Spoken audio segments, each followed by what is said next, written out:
Hello friends, എന്തൊക്കെയുണ്ട് വിശേഷം? എല്ലാവർക്കും സുഖമല്ലേ? ഇന്ന് വളരെ കുറച്ച് ചേരുവകൾ കൊണ്ട് എളുപ്പത്തിൽ തയ്യാറാക്കാവുന്ന ഒരു ക്രിസ്പി ചക്കക്കുരു കൊണ്ടുള്ള ഒരു പക്കവടയാണ് നമ്മൾ ഉണ്ടാക്കാൻ പോകുന്നത്. ചായയുടെ കൂടെ കഴിക്കാൻ പറ്റിയൊരു സൂപ്പർ സ്നാക്കാണ്. പുറത്ത് നല്ല ക്രിസ്പിയും ഉള്ളിൽ സോഫ്റ്റുമായി ഈ പക്കവട എല്ലാവർക്കും തീർച്ചയായിട്ടും ഇഷ്ടപ്പെടും. അപ്പോൾ സമയം കളയാതെ നമുക്ക് റെസിപ്പിയിലേക്ക് കിടക്കാം. അപ്പോൾ ആദ്യം കുറച്ച് ചക്കക്കുരു വേവിച്ചത്, ഉപ്പിട്ടിട്ട് വേവിച്ചത്, പിന്നെ കുറച്ച് സവാള, പച്ചമുളക്, ഇഞ്ചി, വേപ്പിലൊക്കെ. എന്നിട്ട് ഈ ചക്കക്കുരു പൊടിച്ചതിലേക്ക് കുറച്ച് മഞ്ഞൾപ്പൊടിയും മുളക് പൊടിയും കുറച്ച് കായപ്പൊടിയും ചേർക്കുന്നുണ്ട് കേട്ടോ, കുറച്ച് മതി.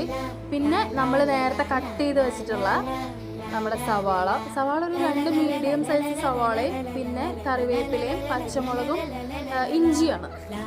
ഇത്ര ഐറ്റംസ് അതിലേക്ക് ഇട്ട് മിക്സ് ചെയ്യാം, നന്നായിട്ട് മിക്സ് ചെയ്യാം. അതായത് നമ്മൾ ഈ ചപ്പാത്തിക്കൊക്കെ മാവ് കുഴയ്ക്കൂലേ, അതേപോലെ നല്ലോണം കൈ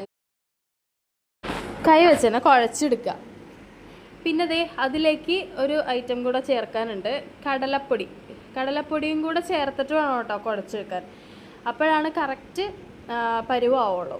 അപ്പം നല്ല സെറ്റപ്പായിട്ട്, നല്ല അമ്മയാണ് കേട്ടോ അത് ചെയ്യണേ, നല്ല അടിപൊളിയായിട്ട് കുഴച്ച് സെറ്റായിട്ട് എടുക്കാം. എന്നിട്ട് ഉരുട്ടി കുറച്ച് സമയം വയ്ക്കാം, റെസ്റ്റ് ചെയ്യാൻ വയ്ക്കണം കേട്ടോ. ഒരു 5-10 മിനിറ്റ് വെച്ചാൽ മതി, ഇത്ര മതി. വേണമെങ്കിൽ കുറച്ച് അരിപ്പൊടിയും ചേർക്കാം, അപ്പോൾ കുറച്ചും കൂടി ക്രിസ്പി ആയിരിക്കും. അതിന് ശേഷം നമ്മൾ സൺഫ്ലവർ ഓയിലാണ് കേട്ടോ എടുക്കുന്നത്. സൺഫ്ലവർ ഓയിലിലേക്ക് ഈ മാവ് ചെറിയ ഉരുളകളായിട്ട്, കുഞ്ഞു ഉരുളകളായിട്ട് ഉരുട്ടിയിട്ട്